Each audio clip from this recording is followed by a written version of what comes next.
अस्सलाम वालेकुम दोस्तों। ईरान ने इसराइल के ऊपर जो हमला किया है तो इसकी वजह से पूरी दुनिया के अंदर हलचल मच गई है। ऐसे लग रहा है कि जैसे अब वर्ल्ड वार 3 शुरू होने वाली है, तीसरी जंग अज़ीम शुरू होने वाली है। और हैरान कुन बात यह है कि ईरान ने इतना बड़ा हमला किया है, इतना अच्छी एक स्ट्रेटजी के साथ हमला किया है इसराइल के ऊपर, जिसकी वजह से इसराइल की पूरी अवाम, पूरी फ़ौज, पूरी गवर्नमेंट चीख चीख के नेतन्याहू को कह रही है कि रिटेलिएट करो ईरान के ऊपर, रिटेलिएट करो ईरान के ऊपर। लेकिन नेतन्याहू अब करे तो क्या, मरे तो किधर, करे तो क्या। नेतन्याहू के पास कुछ भी अब हल नहीं है इस मसले का।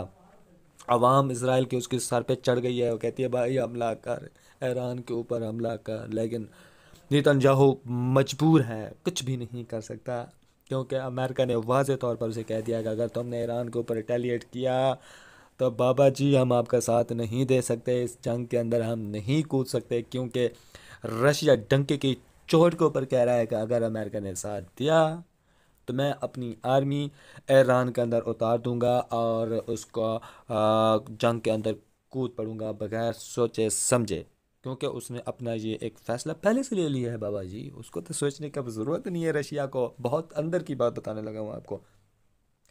ईरान ने इतना बड़ा जो हमला किया उसके पीछे क्या है? रशिया बैठा हुआ है। रशिया ने सारी की सारी स्ट्रेटजी दी है, ये सारा सिस्टम दिया है, जिसकी वजह से तकरीबन 7-8 सिक्योरिटी लेयर्स ईरान का मिसाइल ऐसे फड़फड़ाते हुए पार करते जाता है और जाके मिलिट्री बेस के ऊपर, F-35 के ऊपर, बेस के ऊपर जाके लगता है, जो कि एक बहुत बड़ा नुकसान हो जाता है जिसका इसराइल सोच तक नहीं सकता। बल्कि दुनिया का कोई मुल्क ईरान के बारे में सोच नहीं सकता कि इतना बड़ा कदम ईरान उठाएगा।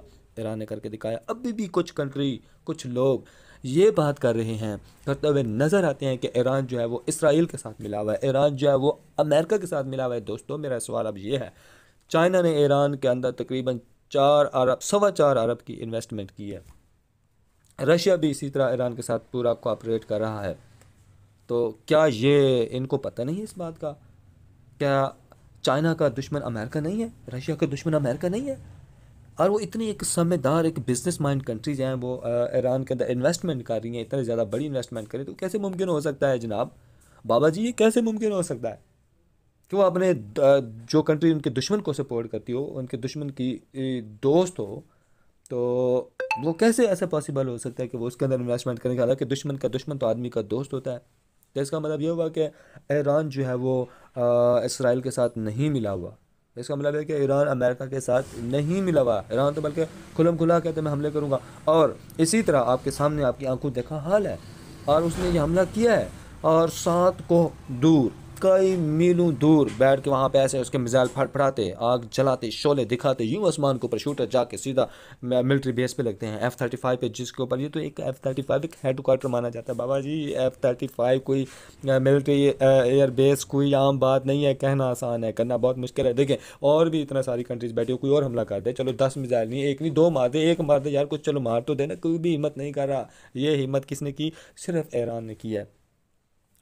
अगर हम बात करते हैं जॉर्डन की, तो जॉर्डन एक ऐसी इस्लामी कंट्री है जो कि लेट गई है आगे इसराइल के, जो कि लेट गई आगे अमेरिका के। बाकी इसके अलावा देखिए कोई भी बाबा जी ऐसी कंट्री नहीं है जो सपोर्ट कर रही हो इसराइल को, जो सपोर्ट कर रही हो अमेरिका को। बाकी सारी की सारी कंट्री, हाँ रशिया ने वाज़ेह तौर पे ऐलान किया, उसने कहा कि जो कंट्री अमेरिका के साथ नहीं देगी मैं उसके साथ खड़ा हूँ। उसको जो चाहिए, मेरे से खून चाहिए खून मांगे, उसको पैसा चाहिए मेरे से पैसा मांगे, उसकी जो रिक्वायरमेंट्स हैं, जो उसकी ज़रूरियात हैं, जो हैं उसको चाहिए वो मांगे, मैं उसके 1 सेकंड में ऐसे चुटकी को ऊपर दे दूंगा।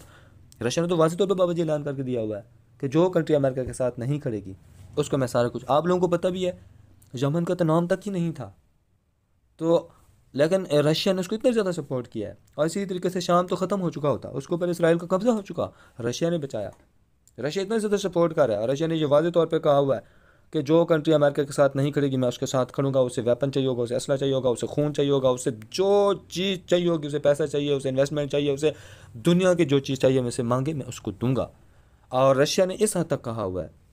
इसी तरीके से चाइना भी साथ खड़ा हुआ है, और रशिया ने वाज़ेह तौर पे ये कहा है कि अगर अमेरिका साथ देगा इसराइल का, अगर अमेरिका हमला करेगा ईरान के ऊपर, तो मैं वाज़ेह तौर पे कहता हूँ कि मैं अपनी फ़ौजें उतार दूंगा। मैं मेरी फ़ौजें जो है वो डिफेंस करेंगी ईरान का, मेरी फ़ौजें जो है वो साथ करेंगी, साथ देंगी और सपोर्ट करेंगी ईरान को, और अमेरिका के ख़िलाफ़ लड़ेंगी। दोस्तों, इस वक्त जो सूरत हाल बनी हुई है, अब देखें चाइना एक है, रशिया एक हो गया, इसी तरीके से ईरान एक हो गया, लेकिन ईरान की जो बहादुरी है उसको हम सलाम पेश करते हैं। पूरी उम्मत मुसलमान के सारे मुल्क इस वक्त उसको सलाम पेश कर रहे हैं, खुशी है, जश्न है ईरान के अंदर। बाबा जी, ईरान के लोग जो हैं वो सारे के सारे बहुत ज़्यादा खुश हो रहे हैं इस वक्त, और वो एक जुलूस की शक्ल में बाहर आ रहे हैं अपने घरों से। वो ये कह रहे हैं कि हमारी जो गवर्नमेंट है उसने इतना बड़ा कदम उठाया और यहाँ से बैठकर इतने ज़्यादा दूर इसराइल के ऊपर हमला कर दिया है, और उसके एयर बेस को तबाह कर दिया है, और उसके आयरन डोम को चकमा दे दिया है। तो असल में मसला ये था, शुरू में जो ईरान के मिसाइल थे वो, उनकी जो रेंज थी वो कम थी। बाबा जी, उनके जो टारगेट होता था निशाना नहीं सही कर सकते थे। मसला था उसके अंदर, क्योंकि ईरान के पास इतना ज़्यादा पैसा नहीं था। जब से रशिया और चाइना ने उसके अंदर इन्वेस्टमेंट किया, उनको पैसा दे दिया है, तो अब वो तेज़ हो गए हैं। अब उन्होंने पैसा इन्वेस्ट कर दिया है, क्योंकि पहले जो थे वो ईरान पहले जो थे इसराइल वो हमला करता था, और ईरान के जो अच्छे अच्छे कमांडर थे, जो अच्छे अच्छे फ़ौजी थे या साइंटिस्ट थे, उनको वो मार के चले जाते, और उनकी जो टेक्नोलॉजी थी वो नज़र ही नहीं आती थी ईरान को। जब से रशिया ने, चाइना ने इन्वेस्ट किया, इनके पास पैसा है, क्योंकि उनको पैसों की ज़रूरत थी, पैसा उनके पास था नहीं। तो बाबा जी, जैसे उनके पास पैसा आया है तो उन्होंने अपनी चीज़ों के ऊपर एक्सपेरिमेंट करना शुरू कर दिए हैं, और वो उन्होंने उसके ऊपर एनालाइज किया, उन्होंने उसको गेम को समझा, उन्होंने सारा कुछ देखा है, समझा, सोच समझ कर अब वो आखिरी प्रीवियस 5 सालों के अंदर वो ऐसे मकाम के ऊपर पहुंच चुके हैं, और उन्होंने ललकार कर कहा है इसराइल को। पहले बताया, हालांकि कितना कोई बड़ी कंट्री हो, बाबा जी वो जिस कंट्री के ऊपर हमला करती है कभी भी नहीं बताती। ये एक ईरान एक ऐसी कंट्री जिसने पहले बताया, पहले वाज़ेह तौर पे पैगाम दिया कि हम आ रहे हैं, आप जो उखाड़ सकते हैं हमारा उखाड़ें, और हम आपके ऊपर हमला करेंगे। और उन्होंने हमला करके दिखाया, सिर्फ उनके अल्फाज ही नहीं थे कि जी उन्होंने ऐसे कहा बा बाबा ये होगा वो होगा, ना ना ना ना ना, बाबा जी उसने हमला किया है, उसने मिलिट्री एयरबेस तबाह किया, जिसको इसराइल आज भी मानता है कि उन्होंने वाकई हमला किया, वाकई नुकसान पहुंचा है, जिसको पूरी दुनिया देख रही है। और ये कोई हमला छोटा मोटा हमला नहीं है क्या जी, जी ठीक है जी, बस बा बा बा बा करके जी बात के जी हो गए। ना ना ना ना भाई, उन्होंने प्रैक्टिकल करके दिखाया, उन्होंने पहले कहा है हम करेंगे, और उन्होंने करके दिखाया है, जो कि एक ऐसे समझे कि एक जिंदा शेर के मुंह में हाथ डालने वाली बात थी। यानी आप इस बात को समझ चुके होंगे, ये कोई छोटी मोटी बात नहीं है।